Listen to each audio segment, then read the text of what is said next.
Hey, before I kick off the podcast, I just want to shout out Next Door Clothing. Next Door, a clothing brand based out of Bondi in Sydney.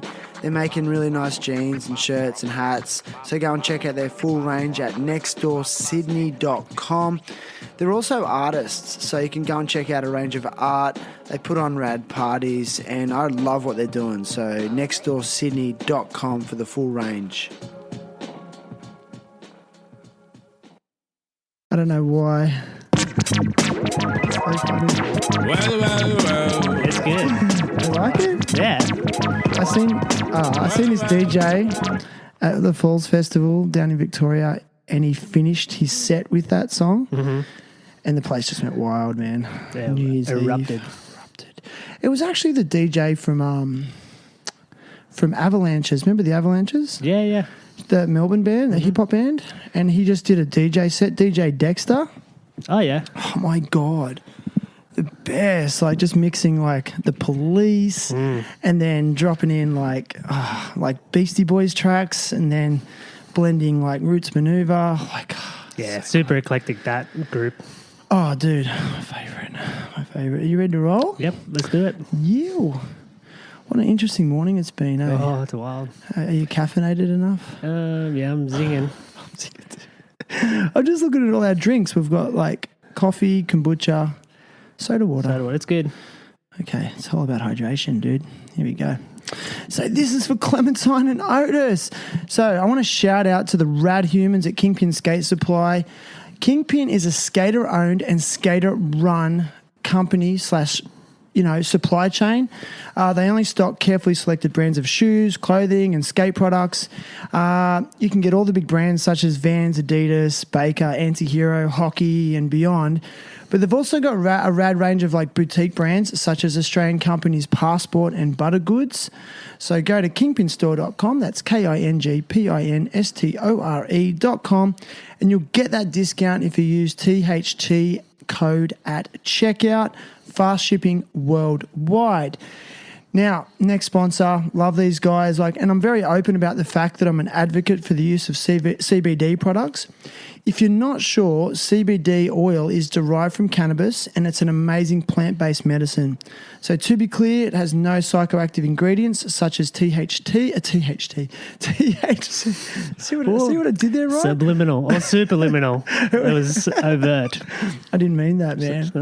Is THC psychoactive? I don't know. But maybe. THC, I get asked that a lot actually. So yeah, man, get on the CBD. Like for me, it's reduced pain and inflammation in muscles and joints post-activity, especially like skateboarding where it's quite hard on my joints, surfing as well. And I also find it's really helped me with reducing like stress and anxiety. Like it just sort of, I don't know, somehow just like suppresses my central nervous system and just makes me feel like I can cope a little bit better with those, stressful days. And I'm literally sleeping better than I ever have. So go to crushorganics.com. That's KRUSHORGANICS.com. Use code THT at checkout and get that epic 40% discount. Like some of my friends have been using it and they're just stoked on it because it just makes such a difference. Yep, 40%. All right, let's go. Let's do it. Terrible happy talks. Terrible happy talks. Yeah. Good to meet you, man. Whoa. Enjoy them. 3, 2, 1. Alright, do this. Today's guest is Ryan Grant. Ryan is a past guest on the show, dating all the way back to episode number 74, Ryan.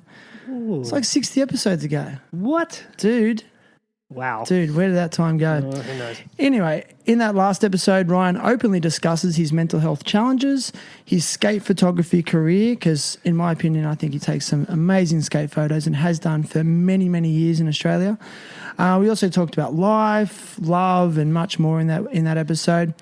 This week, Ryan is with me live and in person on my back deck to check in since he was last on the show, review all of the exciting stuff that's been happening in skateboarding in the world. Oh, man. Is that all right? Yeah, this week, this time of year in skateboarding is bananas. Dude, it's, anyway, I'm so pumped. And anyway, And for those of you that are unaware, like Ryan is the man behind the lens for many of the THT guest portraits for the show. He also films and edits some of our feature-length episodes that you can find on YouTube. He does a great job. I'm stoked to call him my friend. And he's definitely a rad human. Thank you, Mr. Shan. Ryan Grant, Rad. welcome. Good to be here, Shan. Dude, thanks for being on. No worries. You know, and I do love to check in with guests. And tell me about your morning, brother. Had a very cruisy morning, which is nice after a busy work week. Yeah, just slept in, talked to you, try and work out what we're doing. Dude, it's one of those random mornings, wasn't it? Yeah, it's one of those ones like, oh, it's thinking it's going to be this way, and it's completely opposite. But they're good too. As a skateboarder, photographer, you know, partner to an amazing, you know, woman, I've noticed over the years that how loved you are by the people that know you. Today is Kieran Woolley's 18th birthday, who's a professional skateboarder and first-time Olympian. You know, what does that do for you when you see someone like him come of age like he has? Incredibly proud, and it's just amazing to watch someone like start from somewhere like so green to like just taking over. You know, well, he's doing it, and he's done it for a couple of years now, like really got to the level he's at. Yeah. Not even just his skateboarding wise, but also he is like a dude that people love. Like you want to be around him. He's psyched and he wants to do stuff and like motivated, and it's just keeps you wanting to love skateboarding, seeing stuff like that. Do you feel like a talent scout? No, not at all. Well, how did you find him? Kieran came about when I was working in a shop in town, and we were doing a little bit of skate stuff just because we love it, but it wasn't our main thing. And it was getting to the point where we were like, oh, why don't we do some clothing and get some stuff happening in the shop. Yeah. And then because of that, I've always loved filming and shooting photos. Like, oh, why don't we get some dudes on? So that was in the works. But it was actually a lady I worked with, Colleen, who I've worked with for a long time. She's Work Extreme. Shout out, Colleen, you're the best. Nice. She's straight up one of the best humans. She lives down south in a small town, Kiama in Minamara.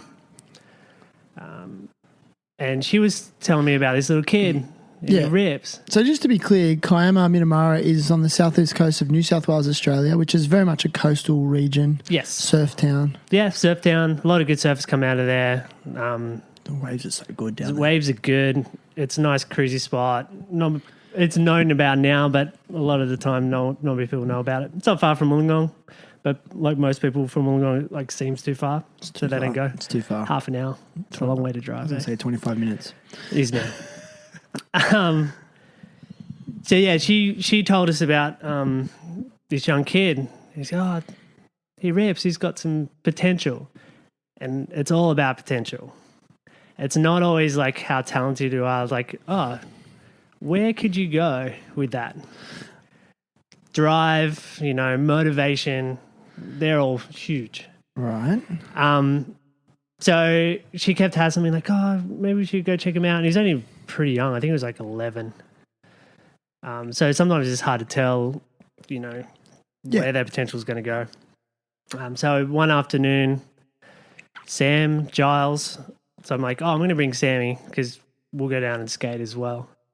So, and Sam is a good gauge of someone who rips too. Well, he's amazing. Yeah. So he understands skateboarding. So he understands if but he's also people have it or don't. But Sam's also someone that you've had a lot of influence on over the years, like almost mentored to some degree, would you say? Yeah. No, I don't look at it as mentoring as far as we work together. As, like he's my friend, first and foremost, but I see his potential and he helps me get better at what I want to do too. So I can go, he is talented on a skateboard and works super hard. And then I want to do the same to capture it as best as I possibly can. Like it's got to, to show how good he actually is. So I knew Sammy would understand. We could see like, oh, is this kid any good or not? Yeah. And the biggest thing from that day was that it's like Kieran didn't complain. He's like, I'll jump off this. And we're like, dude, you don't have to jump off that. It was like the biggest quarter at Kiama. I've seen that footage. Yeah. He goes, oh, ollie it. We're like, oh, yeah, sure. Like, you don't have to. But he's like, yeah, dude, I'll do this. And like, just so psyched. Like, didn't stop. We would have stopped filming and he was still skating. Yeah. And we just felt like, I think Sammy and I were like, he's got something just because he's got the same sort of, like Sammy has that mentality. He's like, I'm not going to stop. I've noticed. So would it be safe to say you've seen like an X factor in Kieran Woolley and Sam? It's funny looking at, so fast forwarding to now, Sammy would be the same. We would never have seen where Kieran is now. But we saw someone who was like, he loves skating and he's going to, like, he's in it. He's committed to it. And that's that's the biggest part. If you actually love it. Because you can't fake it. You can't fake skateboarding. Do you know what I mean? Like to get good or get to a level, you have to live it. You're like, oh, he's living it and he's only like this age. And such a cool family. I got to say that as well. Like, Mark come down. I don't know if Dano was there. So Mark's his dad? Yes. And we hit it off straight away. I'm like, oh, these guys are in it for the right reasons as well. Which is, just they just love being active and doing whatever. Because they do. It wasn't just skateboarding. Surfing. Motocross. You name it. Yeah. Bikes. Doing it. Extreme family. Yeah. Oh, Mark's extreme. I'm surprised he's still walking. Such a nice guy. He's a ledge. So you could see like, oh, he's got a good outlook because you can see it through his dad.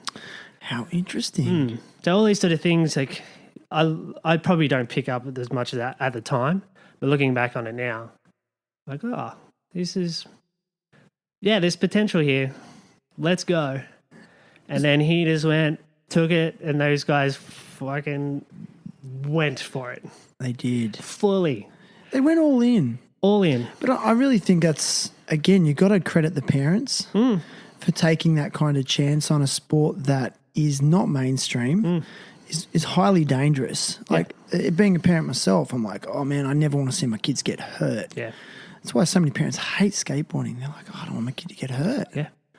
But they just went, okay, let's go. You like it? Yeah, and I think it's funny getting hurt. Like, Mark, I think he hadn't done it then, but he broke his neck surfing.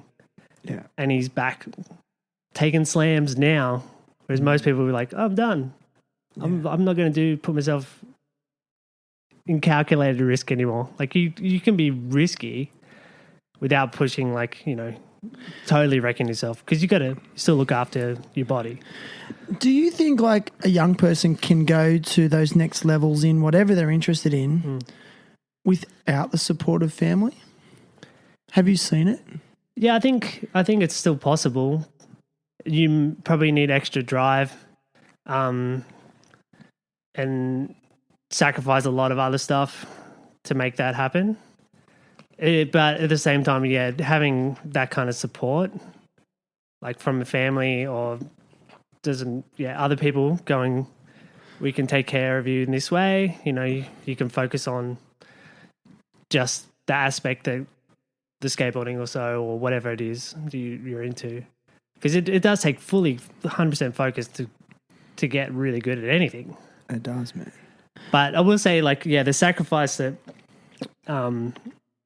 those guys have made, like Kieran's parents, and even Dano as well. Like, he's his younger brother, they were all in. And they were in it before a time when competitions were starting to become big again. So it wasn't necessarily there was like money in it. Yeah. Especially in Australia. Like it's funding all his travel and yeah, they were just, sacrificing their holidays and like making it fully work for them. When you look at someone like Mark Woolley, Kieran's dad, and I know that maybe having a family is in your future plans, maybe. Just having a little, guess there. I mean, would his style of parenting be something that you'd like to model? Yeah, definitely. Like he's a why? Why? Well, that's an interesting question. I haven't you full sideswiped me there. Sorry, dude. That's fine. Is that too hard? No, it's not too hard. Like it's being fully supportive, but also letting them have their own path.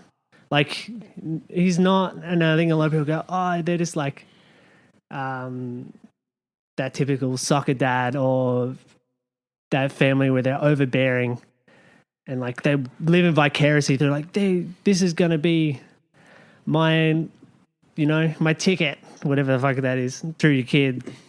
And like, so you can guide without forcing the hand. Yeah. So, and being, supportive and loving, and it's just part of it. It's not like all in like. It's so super tricky. It's super tricky.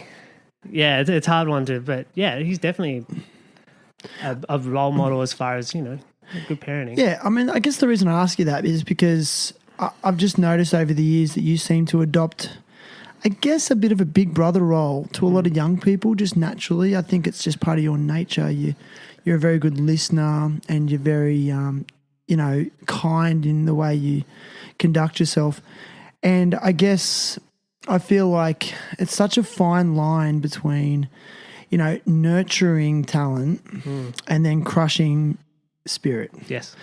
And we see it all the time, and I just think with the advent of a sport such as skateboarding now in the Olympics, along with that is coming a lot more skate coaches and parents that are getting involved with their children because they want their child to be an Olympian. Yep. And it's kind of just like a little bit interesting and concerning to watch in a way as well. Yeah, it's a fine line. And it's not like it's the first time. It's the first time it's been in the Olympics, which is a different level to a lot of people. So I think it's a broader spectrum. But there's been money in skateboarding before and big sponsorships and stuff like that. It's definitely a fine line where it would take the true essence of what it is about. And that even fucking, what does that mean, to be honest? Well, I know what it means to me. Shannon, but it means different for probably yourself, people that want to be in the Olympics, people who just skate ditches and like don't want anything to, they're out there ripping and no one knows. Yeah. So it's a tricky one to fucking figure out. It's a personal choice, but it's so rad how Kieran won the Tampa Am Bowl contest just yesterday, the day before his 18th birthday. Yeah, which is wild. How cool. It's crazy. Because for those of you that don't know, the Tampa Am amateur contest in Florida in America is just one of the most, I guess, core sort of respected skate comps in all of in skateboarding, because it's not mainstream, but it's kind of like this proving ground for anyone that has aspirations to become a pro. And you kind of got to like pay your dues there, right? Yeah, pay your dues and you get a lot of respect. Like that pulls out, we were talking before, like how people view skateboarding. So big sponsors, smaller guys, all types, that's the place where they turn up to. Yeah, it's not probably as much money, but it's been running through all the ups and downs in skateboarding, and they live and breathe it. So people go to that place. So to see Kieran there, like I've watched heaps of contests from Tampa since I got into skateboarding and started watching skateboarding. And to see him there and rip and like fully in the mix with everyone, that's the biggest part. Like whether you win or not, if you're in the mix and like you could tell people less well-respected dudes are psyched on you.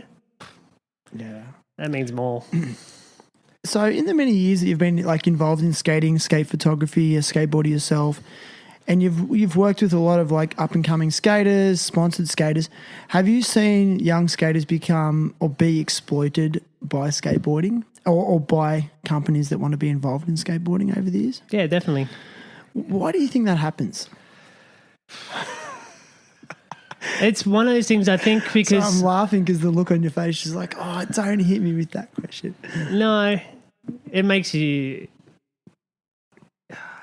It's because you want to be tactful and be honest, and it's super tricky because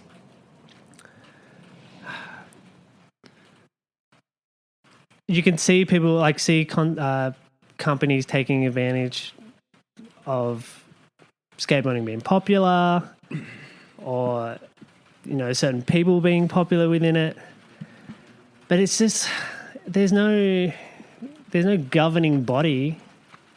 Exactly. Like it may have it now because the Olympics, but before that it was just like, I'm going to go out the front of my house and skate the gutter, and then all of a sudden, if you're good enough, you might be traveling the world doing it. Yeah, because effectively these young people are creating brand awareness, right? That's their job effectively. It's like, go skateboard, wear our stuff, whether it's a pair of Nikes or shoes or whatever, like any athlete. And then just by doing that and being seen by people doing that, they're creating brand awareness, right? Yes. Do you think companies undervalue the power of that brand awareness? Some companies definitely do. Do you think more companies are starting to actually like really realise how important it is? Yeah, I think so. I think that's happening.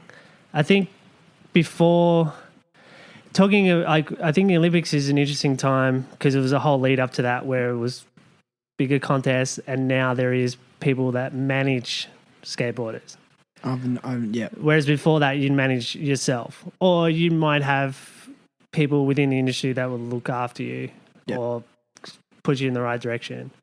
But a lot of that time, like, you're your own manager, or you cut your own deals, and a lot of people that just skateboard drop out of school early.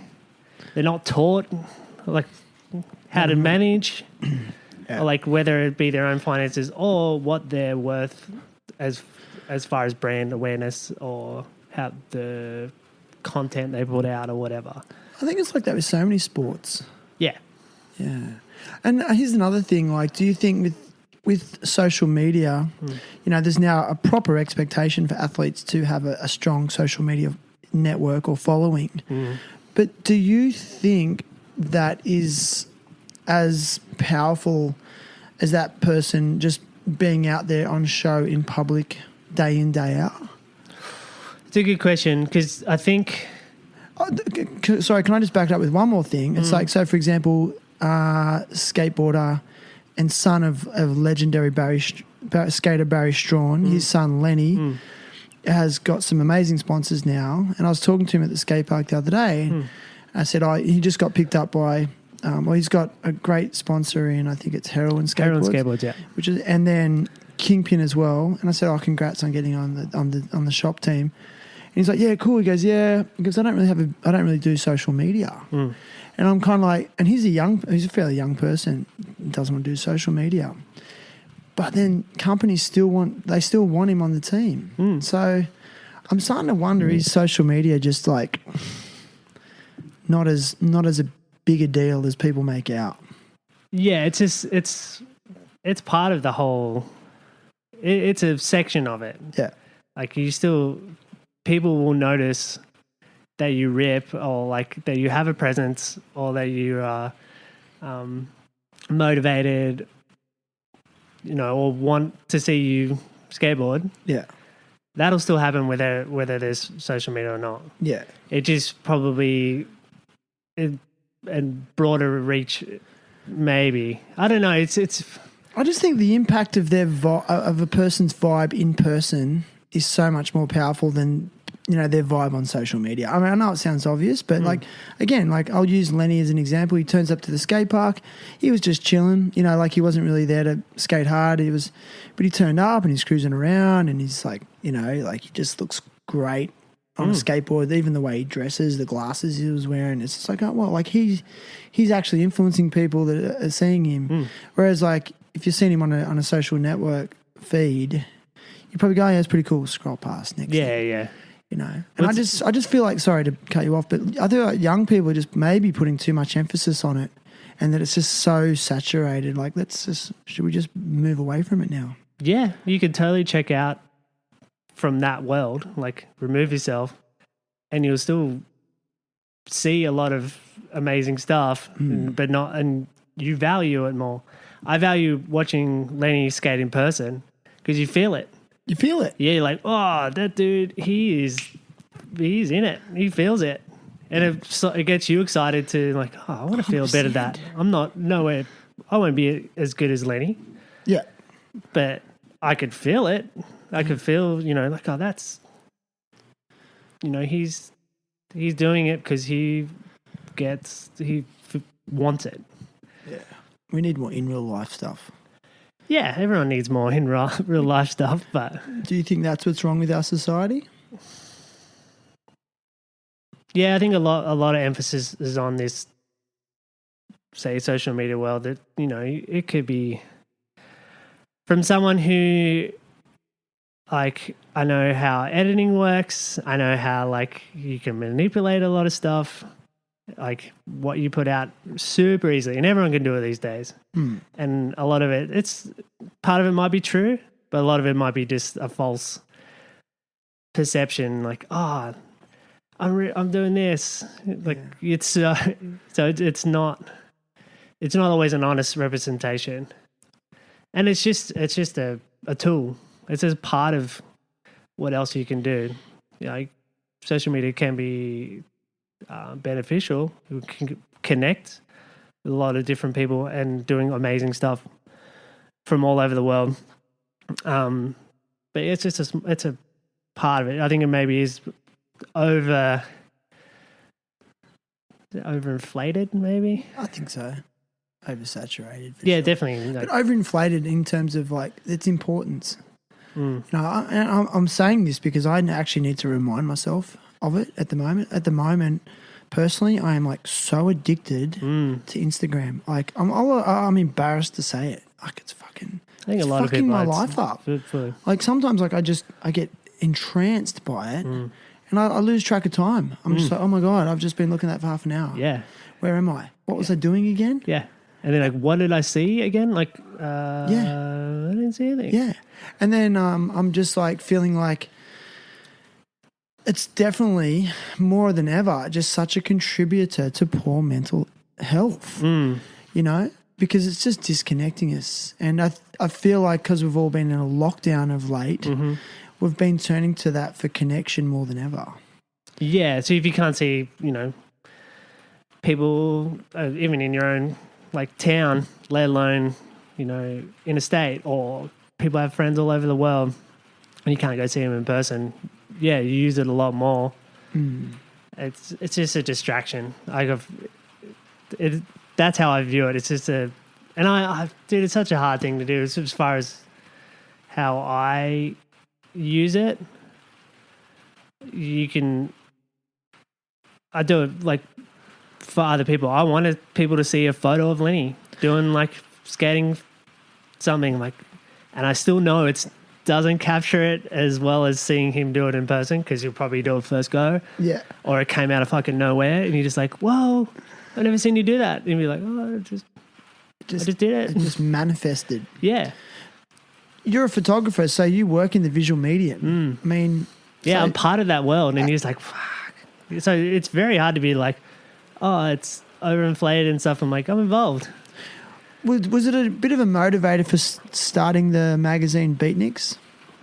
I think the motivator for that is Kane and I's, who I do at Kane Horseball, is the ethos around it was we wanted people to see the scene that we love and that we grew up in.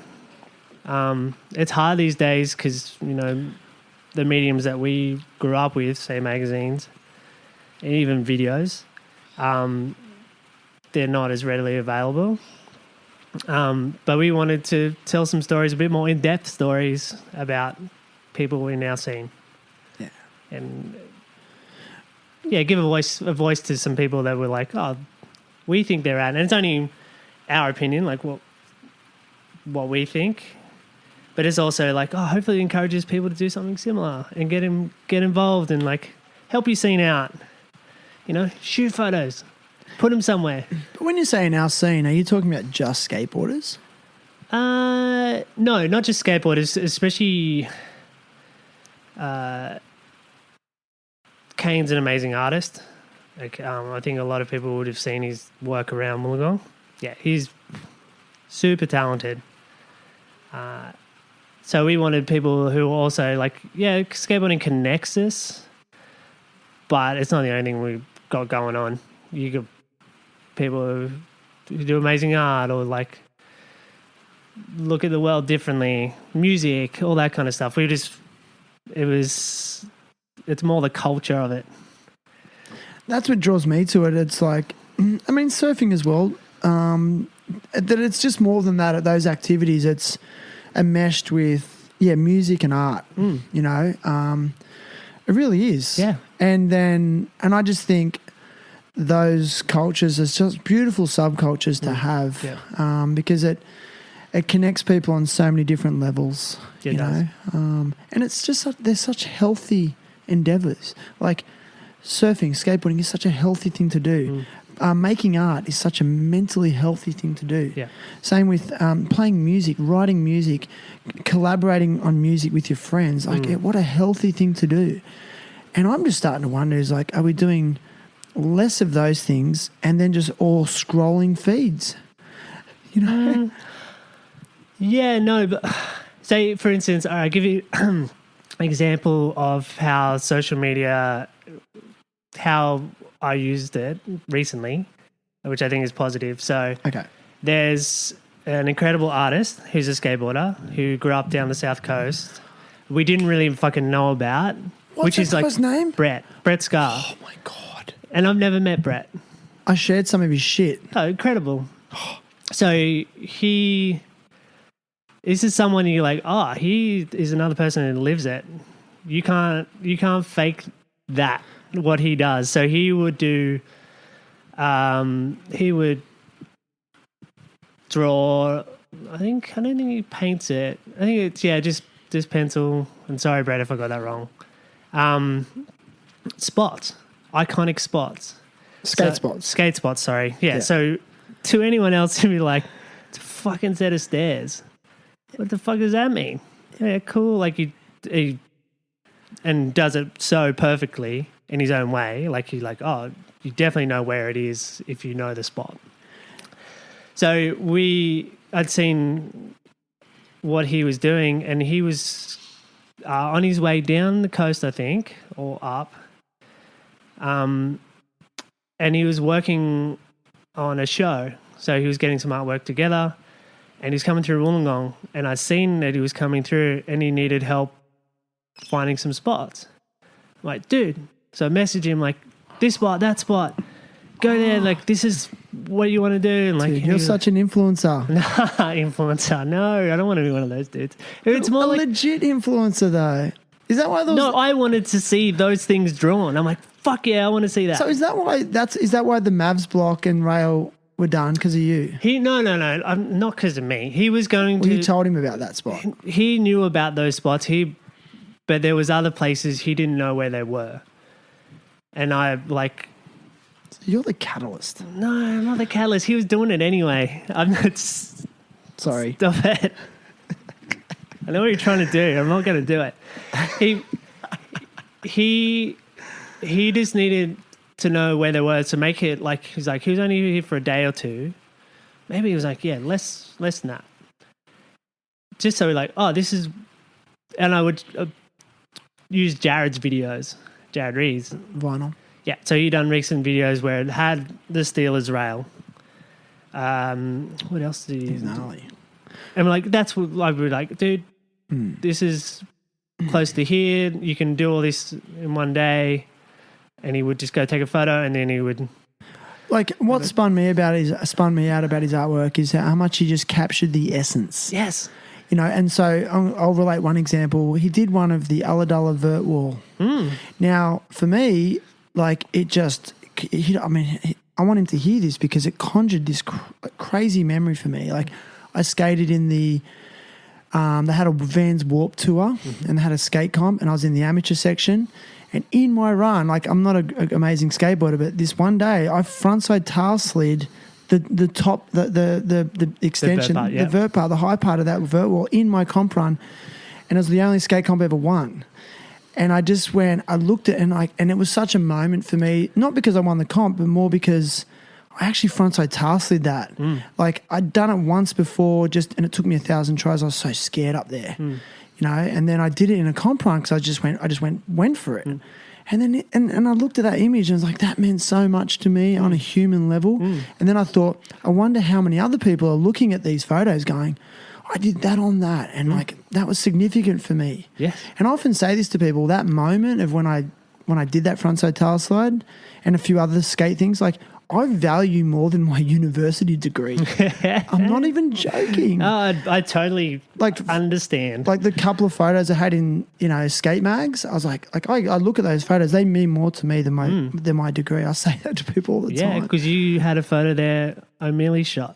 Lean air. Well, there's that, and there's also like just the it's like a legacy. It's like it's in time, and now as you get older, it becomes more and more valuable. Yeah. And that's why I'm so drawn to photographers such as you, because you're documenting. Yes. And those photos you're taking, they're just increasing in value every single day, But not just for you, but for the people that are in them, but then their family. So like my mum will show her friends photos of me in skate mags, you know what I mean? And like little does that photographer know how significant that is to our family. Yeah. I think I understand the value of that, which is why I like to document things. So it just happens to be a lot of it about skateboarding because that's what I'm drawn to. Like I have friends who are amazing portrait photographers and they're documenting, like I don't have that same draw. It's just not in me. But yeah, you can. It's a capsule of time, and it is valuable. No, maybe not in a like monetary sense. Like sometimes it's in a nostalgia kind of way, but also like, yeah, this is possible. What can you do next? Like so, the next generation can do the same thing. But doing it right, like I think, with your heart in the right place. Yeah. Like you're not doing it to get followers. No, when I shoot something, it's for that person, and so they can like look back on it, and I'm like, yeah, I fucking did that. No matter what they were doing, it doesn't have to be the gnarliest stuff. I think a lot of people, I think that's a shift in skateboarding is happening now. You can capture stuff as best you can, and it doesn't have to be the hardest thing. I noticed that about you. Sometimes I've seen you pull your camera out and I'm like, why do you want to take a photo of that? And I'm like, it's a bit like the trick's not that great and whatever. But then I see the end product, I'm like, oh my God, it looks so sick. But it's not like that person is, breaking down the walls of progression. But it might be for them. And that's the thing that's more important to me. It's way the best. Look at you. But stop being like, this is the fucking tall poppy stuff I hate. You won't and that's such an Australianism. Like, I'm like, it is hard to accept compliments. I get it. I appreciate it. And I find it hard to accept credit. So I'm like, no, it's part of it. It's a collaboration. Like, yeah, I wasn't the only part of that fucking thing. It's like I got influence from a certain photographer. Like sometimes it's overtly like, oh, I want this photo is fucking incredible. I'd be want to create it in my own way, to stoke me out and the person doing it. You're a keen surfer as well. Mm-hmm. You know, growing up in a coastal area, it's a real obvious move. I mean, what does surfing do for you that skateboarding doesn't? It's funny because I didn't grow up surfing. Well, I would go to the ocean, bodyboard, use cousins' surfboards, but I wasn't really into it as much as I was into skateboarding. I got into it in Melbourne, of all places. Surfing? Yeah. What? I've moved away from the coast in one of the coldest places to go surfing and fell into love that period of time. I don't know why. But surfing, it's thinking about it, it's like I get the same feeling from it with skateboarding, but I have no preconceived idea about it. I don't follow like surfing as much as I follow skateboarding. It changes all the time. You got to like think on your feet, and it's in nature as well. Like you just zone out. Like it feels more pure, and like I just do it because the love of it.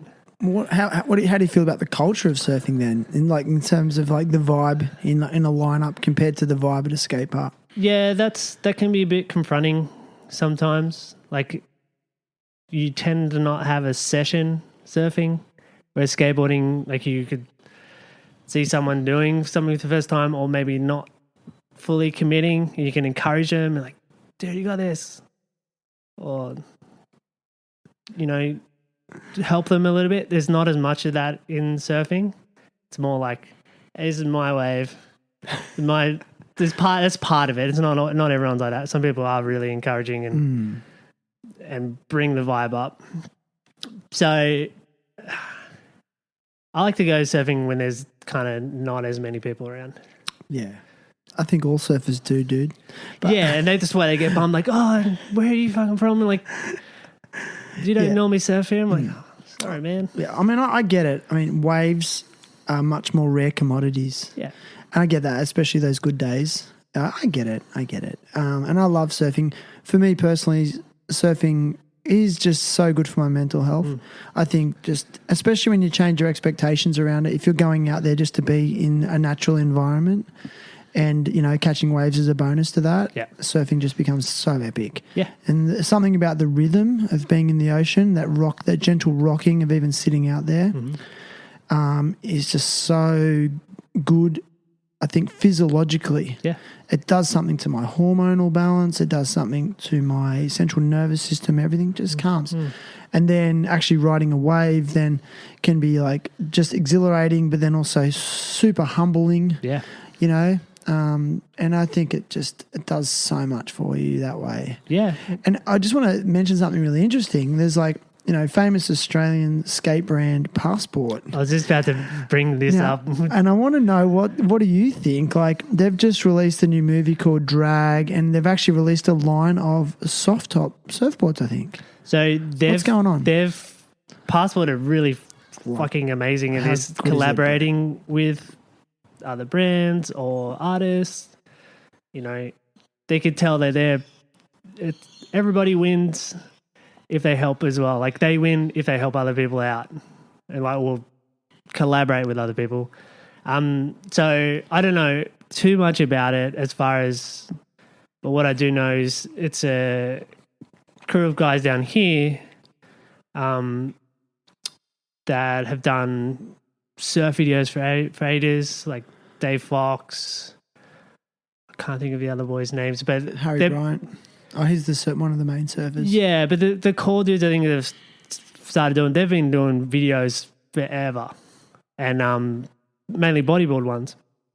And they've started doing a lot more, but they started doing products. I know. Like I said, I don't know too much about it. But basically, they have a thing going on where it's so infectious. It's just about the pure like fun of being in the water. Not just about surfing. You don't have to fucking stand up. You can go backwards on a just like taking the seriousness out of it. Thank fucking God. But they're serious about not being serious. Like you can tell, like, oh, they fucking live it too. Like it'll be like maxing out Sand and Point. Like you just don't want anything to do with it. Like don't go in the ocean that day. Those dudes are out on soft tops. Like, yeah, let's fucking go. Coffin ride it. Yeah, I know, and I love that's happening more and more. I'm seeing more dudes surfing soft tops in lineups than I ever have, and soft tops are becoming more like performancey as well. You know, like they're a soft top, but you know you can put like legit fins in them, and they work good. Like I got a mate that's all he'll surf now, but I really think like Jamie O'Brien really started it years ago when he got a soft top from Walmart and just like paddled out a 12-foot pipeline and got barreled on it, and everyone's just like, what the fuck? Yeah. Can you do that? You know, are you allowed to do that? You know? Yeah, the allowed to do shit thing. It's like, dude, you can do whatever you want. And those guys have shown it, like, and it become so popular because people go, that looks fun as. Yeah. You don't have to do the craziest turn at the spot or whatever that is. You know, same with skateboarding. It's in that period too. It might be a backlash to what's happening as far as Olympics are massive and more people are doing it. So once more people do it, and you go, oh, you look at it differently. Sick. Yeah. But yeah, anyone should watch that video because it's amazing. Like I haven't seen it. Have you watched it? Yeah, it's cool. It's super cool. Like I actually plan to watch it this weekend. It only came out a few days ago, didn't it? Yeah, a couple of days. Yeah. It's so entertaining. You're just like, fuck yeah, it doesn't have to be serious all the time about like the biggest gnarly wave or like the biggest handrail and doing the gnarly shit. It's like that was fucking fun to watch. Yeah. Because we all want to have fun at the end of the day. Like, and let's face it, chances are you're not getting on the world tour if you surf. Even if you, and I mean, most people I wouldn't even want to be on it. Yeah. You know, and then same with skateboarding too. It's like, you know, chances are you're not going to make money out of doing it. But if you're not doing it for the love and for fun, why do it? Yeah. And it's not like you can't push yourself as well. Like there's a balance, you know, progression or like talking about your potential, you know, like you can do that in a fun way, and you can also push yourself and go, I get something out of that because I got to, you know, experience something new and I had to work to get to it. There you go. Is that the feeling when you learn a new slappy? Fucking slappy. For those that don't know, like describe what a slappy is. Because there'd be people that don't understand that. I want to get it out there. So, slappies were invented by John Lucero and Lance Mountain because this is it. Because they got kicked out of a skate park for being menaces. I think in the late 80s. This is before they were well known, and because they both went on to be, you know, very well known and influential skateboarders and artists, not just skateboarders. They got kicked out of a well-known, I think it might have been Del Mar or something. We're going to skate history. Is this fine, Chan? Dude, do whatever. They got kicked out of the skate park and they didn't leave. They're like, well, we'll just go in the car park. But we want to do the same thing as like on the ramps and like in the bowl, but we'll just do it on this curb. And that's where it started. It's like, I'm going to use this little like 15 centimeter high piece of concrete as a ramp, and that's it. And they figured like, you could ride onto it without having to ollie, and it was super popular. Like, well, they did it in the late 80s. In the 90s it was popular because people were doing all sorts of combos. And then when I started like getting into skateboarding, you were not fucking doing that. There was like, it was definitely frowned upon doing that kind of skateboarding. And there's a resurgence recently, and it's just fucking fun. Yeah. Because it's a challenge. You have to figure it out. Like, how does this fucking work? Is there science to it? This on first, blah, blah, blah. So a slappy is, dude, people are like super serious about how a slappy works too. Well, it's become like this, its own discipline. Like it's like a subculture within a subculture. Yeah, but that's So there's slappy like crews now. yeah, And totally. they're doing amazing shit, and it's so creative and deceptively hard. Like I go and skate a slappy curb with you, and like I just go, I'm just going to try that, and I'm like, oh my god, it's so hard. And I've actually eaten shit so hard on I can slappies. get fucking smoked on it. I've been proper smoked on it. Like, oh, dude, I've probably hurt. You could definitely not. You're not walking the next day, Dude. Sorry to cut you off, but fucking 2 coffees, kombucha, soda water. I got to piss. Just pause for a sec. Oh, dude, I'm back. welcome back. Dude, it's one of the. Sweet relief. I've got to stop drinking so much coffee. That's good. Oh, we got other delicious beverages. I know, it's great. It's beverage day. It's raining today too. I know, it's good hanging. No slappies today. I know. I'm really keen to skate too. But so, yeah, like going back to slappies, yeah, it's like this whole new skate genre. Well, it's not new, but it's like it's become more of a thing. Yeah, there's a lot of things that become more of a like a genre within a genre. Yeah. I think for me, the best part about it is I can learn stuff that I want to learn like growing up or I've seen people do, and it's a little less risky. Like you're not as, the potential you still get hurt, but it's not as high. That I can learn stuff in my late 30s. And it's also like you have to focus on one thing. Like, what potential can I get out of this one bit of concrete? Yeah. Because there's all these new skate parks and they look amazing. And I get overwhelmed. I'm like, fuck, I don't know what to fucking do. Whereas like I go there, if I go skate the curb, I look at it and go, I've learned this trick. What I maybe can try it into something else. Or like you have to be more creative? Yeah, you have to think about it more creatively and more as I look at it as more as solving a problem.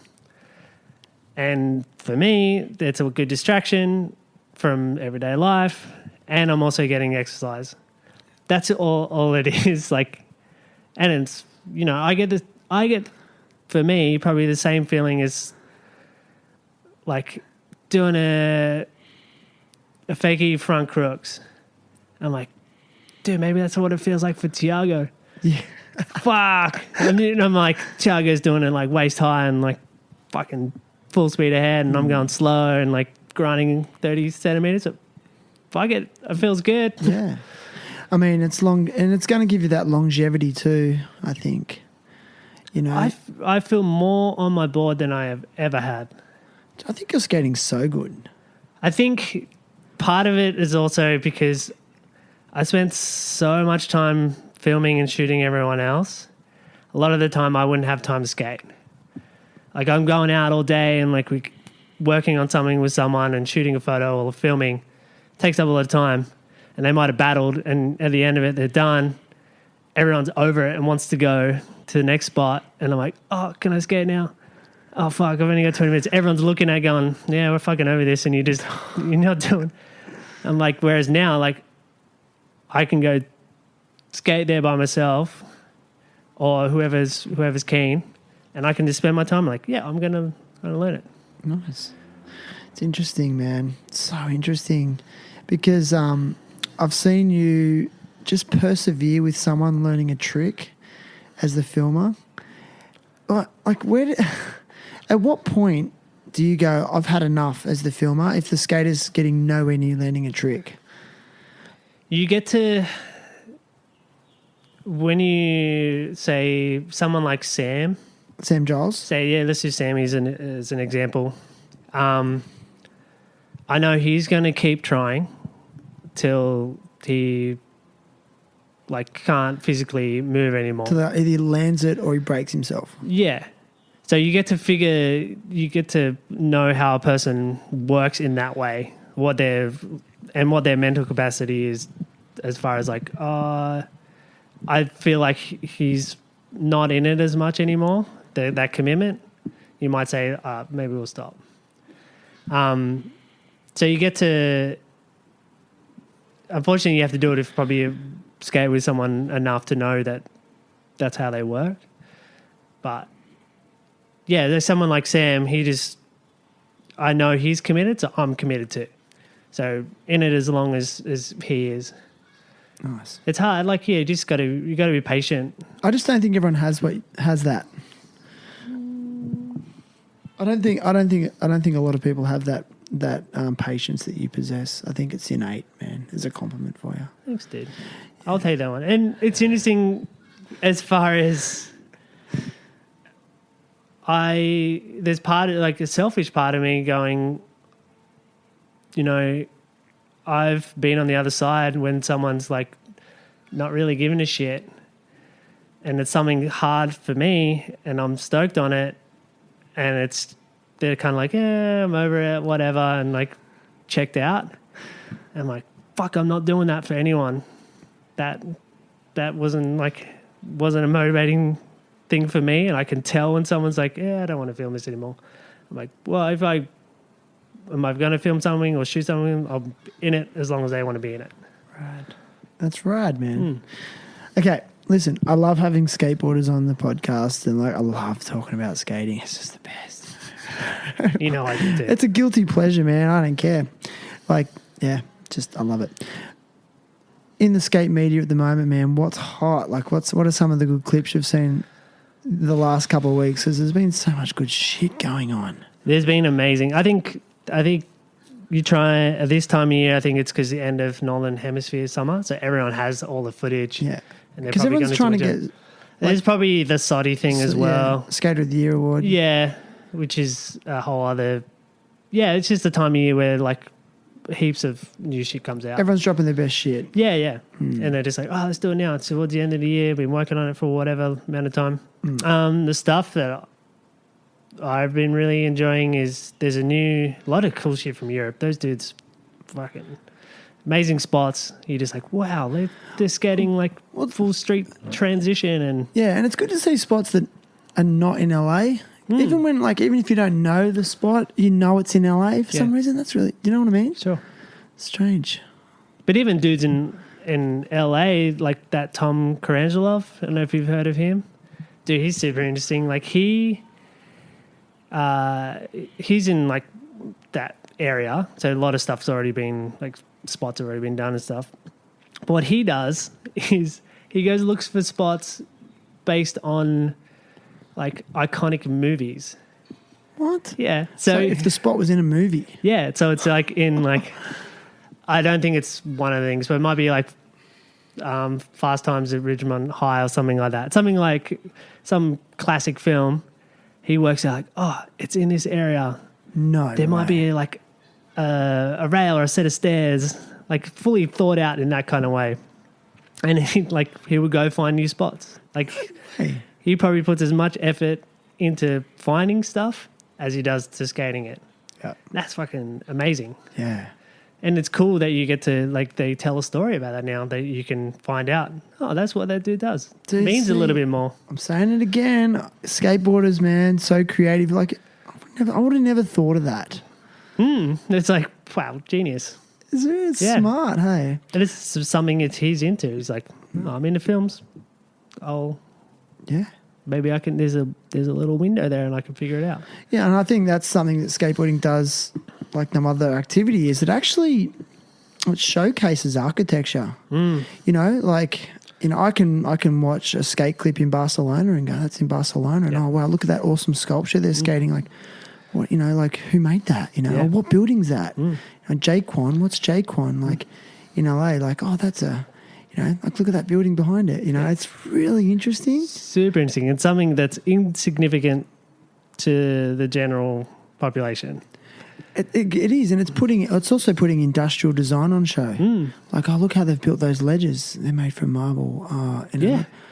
You start like looking at like materials. Yeah. And okay.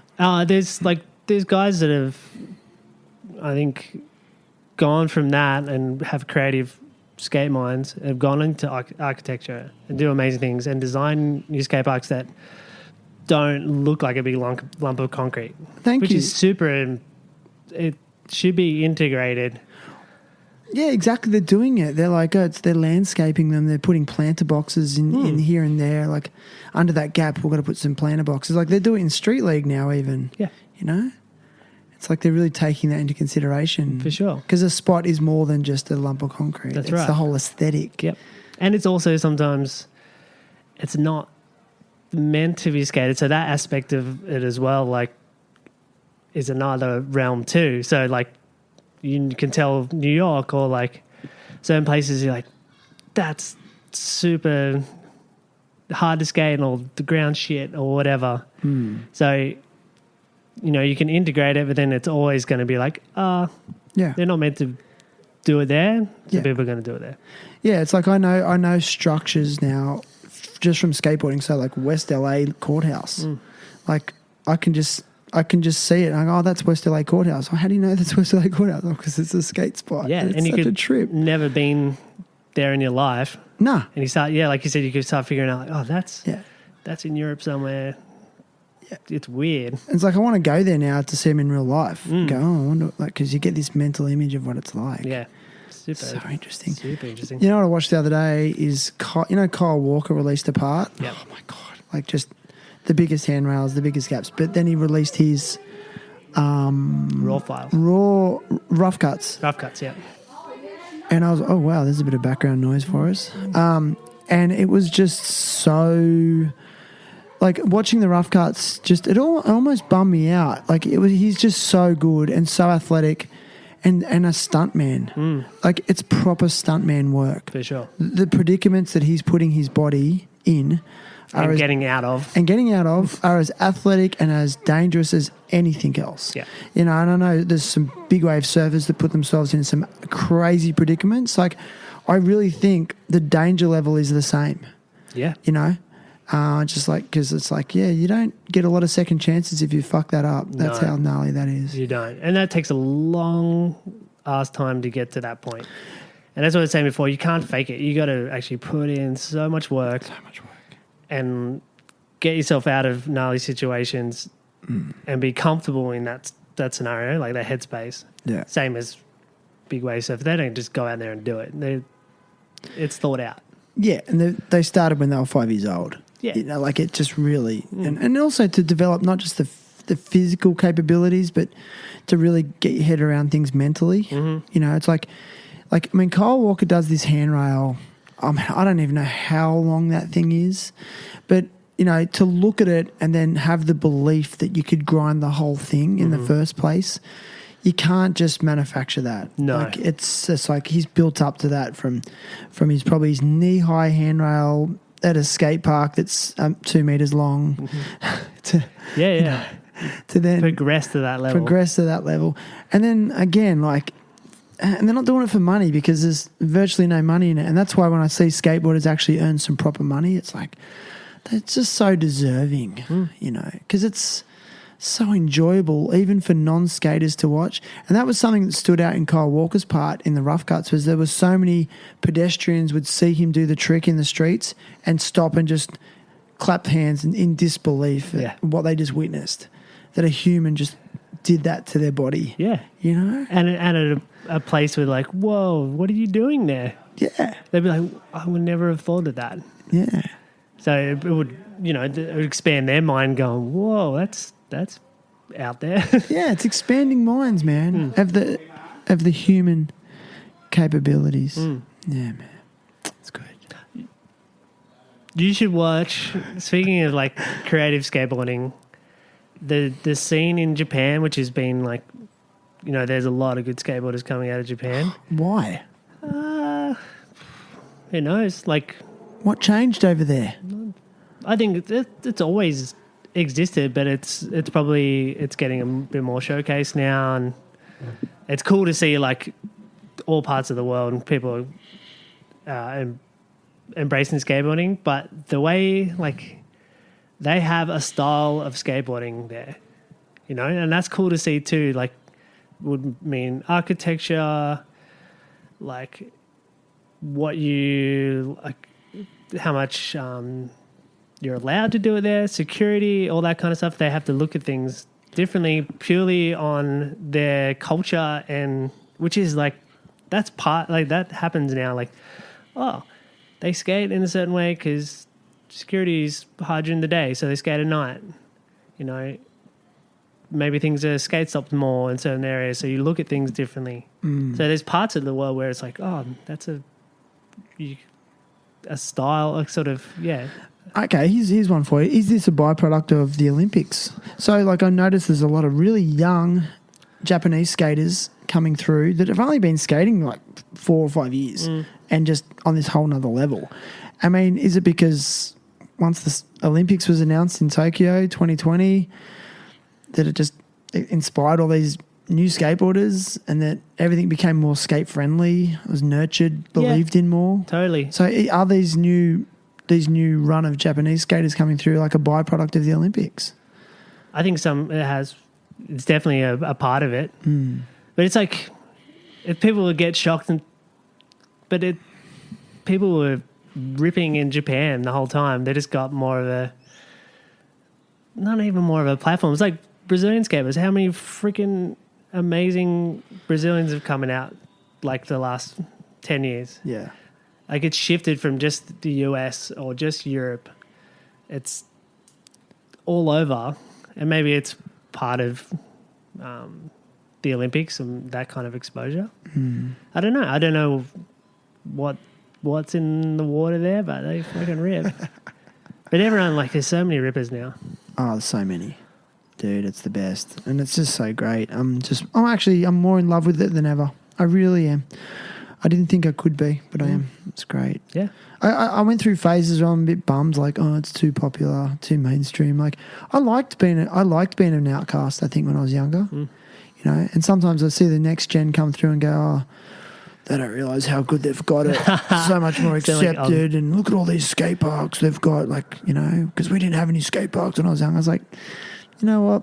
And I say this to myself, I'm like, dude, fuck off with that attitude. Like, this is just what it is, and it's rad. And I think, especially in this local area, the next gen coming through, they're so hungry and they're so in love, and you know what? And it's their turn. And these are the cards they're dealt, and they're making the most of it and enjoying it. And so let them have their time to shine, because then it's going to be another generation's turn. Yeah. And everyone gets their turn. Change is not a bad thing. Like, it's cycles where it's like, you know, certain types of skating was popular, and then it changed. But now, like, it's pretty much anything goes. It is, man. Which it should always have been that way. But skaters can be quite cliquey. You know, but I think it's less now. I think there's much more acceptance for style and, you know, how someone's presenting themselves in skating. It's rad. Yeah.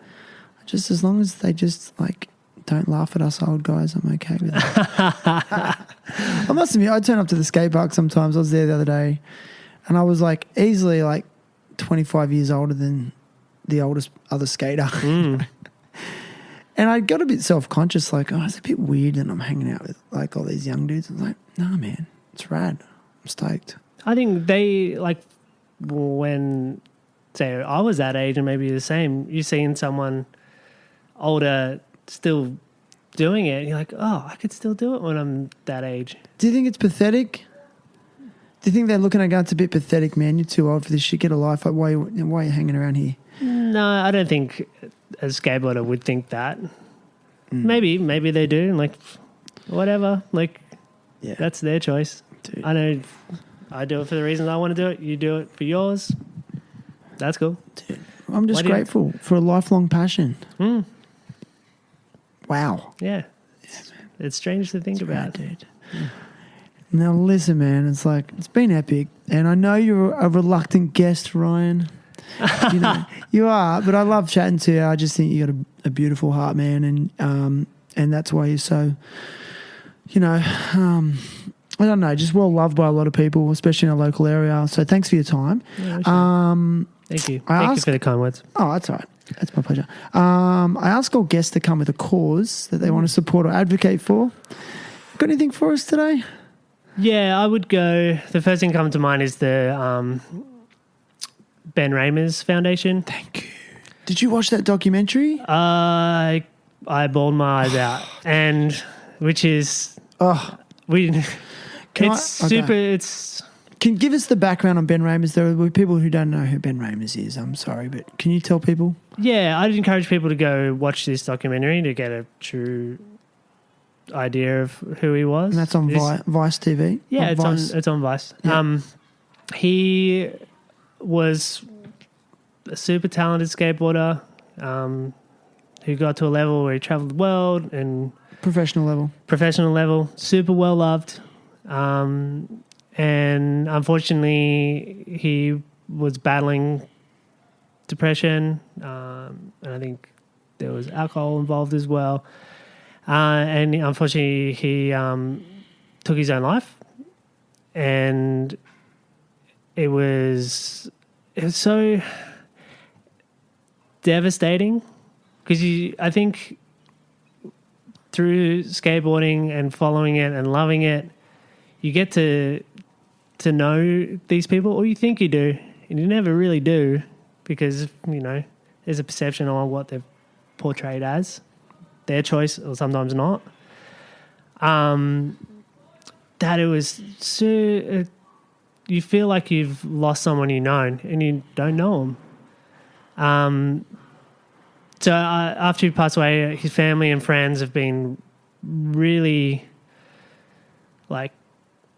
passionate and putting a lot of effort and money and into awareness about mental health, talking about it a lot, and suicide awareness, looking out for people for signs, and it's super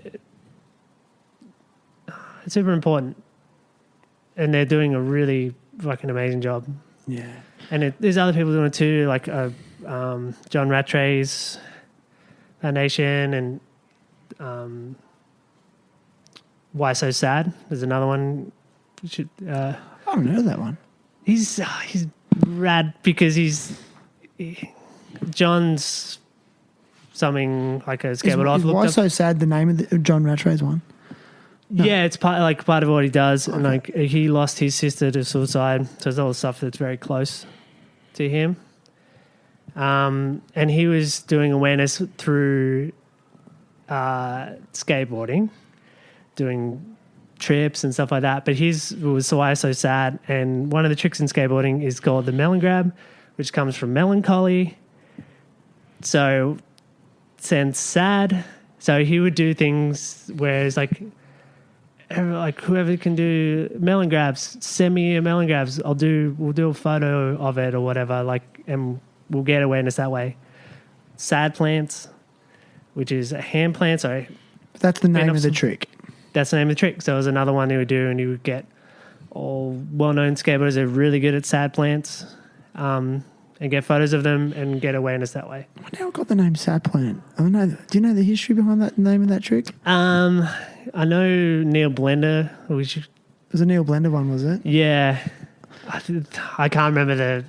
Oh, man, he put me out. Sorry. I should know all that shit. No, you don't have to. It's a tough one. I mean, because I know the history behind some tricks. I always love the story behind the name of the Madonna, the trick that Tony Hawk invented, you know, which is like a frontside lean to tail, one-footed lean to tail. Really, you kick the back foot out. Yeah.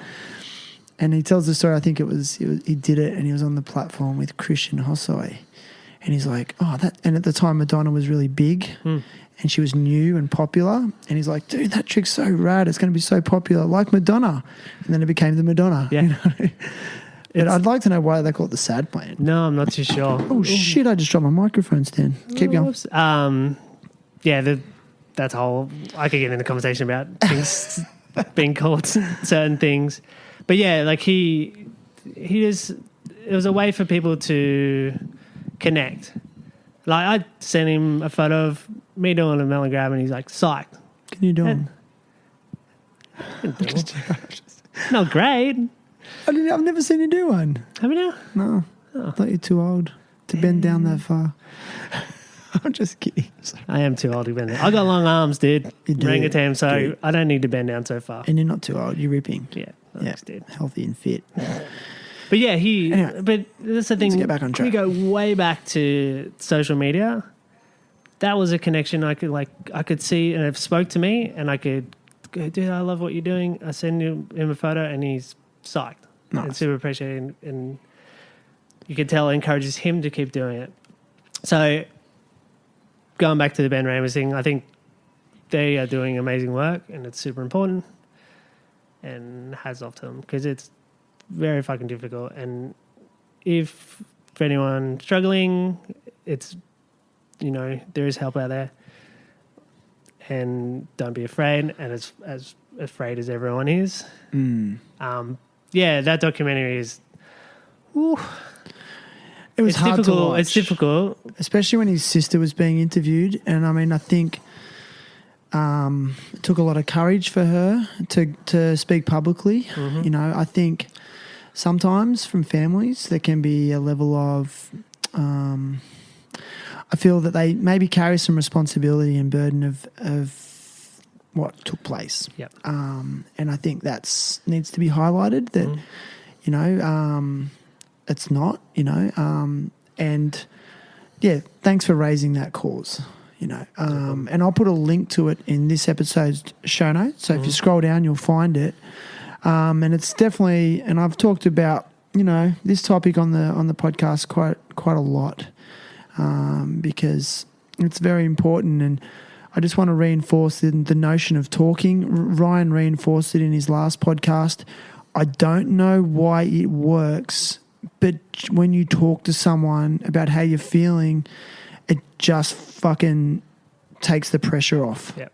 I don't know why it works. It just does. I mean, there's nothing more to it than just going, and it does. Like, and a problem shared is a problem halved. So, and I know, and I don't know if Ryan will agree to this, but I know for me, if you reach out to me personally via DM or any of my platforms, I will respond to you, and I won't have the answers for you, but I will listen. I promise that, and I will share my experiences as well to reduce that feeling of isolation, because you're not alone. No. And we'll also put a link to Lifeline in there as well. Yeah. Yeah. I find it hard to talk. I've always been quite, you know, introspective. It's why it's hard for me to be on something like this, because you're putting yourself out there. But yeah, it's super beneficial to talk and to find someone to talk to, whether it's professional. There's all different ways to do it, or your friends or your family. But there is options out there. Yeah. Because I think your brain is an organ, it's a muscle. It also needs, you know, exercises and work, and it gets tired. And then also, you know, people go to the gym, you can also work on your brain. 100%, dude. Yeah, and your sense of spirituality. And I just think people need to be reminded constantly, and myself included, that you are needed and you are valuable. Like, you're here for a reason, okay? And when your time's up, your time's up. Like, and that will be decided by the universe, in my opinion. I'm sorry. That's something that I really genuinely believe. Like, you are needed, you are valuable, you're here for a reason. Sometimes you don't know what that reason is. Yeah. Even when you're completely destitute, you're needed.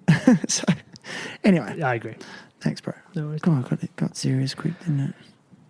It's good. Yeah, I'm not downplaying it. I'm being a smart ass, but I mean... No, totally. It did. Yeah. But, you know... It's just... I don't know. We're all in it. We're all in it together, but it's coming up more and more. I just think the climate of our world at the moment, you know, politically, socially, is so tenuous. You know, and people are just really feeling it, man. Yeah. You know, I know I am. So anyway, good talk, bro. Now listen, I've got a present for you. So you'll be getting limited edition Terrible Happy Talks t-shirt. Thank you. Which you can also buy at Kingpin in the store, or at kingpinstore.com. Go and get a shirt. I don't make any money out of those things. It's just to support the show, man. And I got the good brand. You know, it doesn't shrink. As the kids say, it's for the culture. It's for the culture. I just always want to have my own t-shirts. I'm going to get my own t-shirts. Fuck it. So you get a T-shirt, Thank you. which I probably would have given to you anyway. No, but I've been I meaning to still get you one. appreciate it. Thank you. And that's about it, man. So anything else you want to add? You want to finish on anything? Any shout-outs to anyone? Wow. Shout outs to Brett Scar for his amazing work. Yes. Go look at his stuff. Like, it's truly incredible. He did. Brett Scar. Brett Scar. I got one. You can buy his work if he's buy originals. You know, help artists out there doing rad shit, and he's definitely doing rad shit. So Definitely. I'll leave it on that one. Yeah, man. Mr. Ryan Grant, everybody. You. Bye, guys.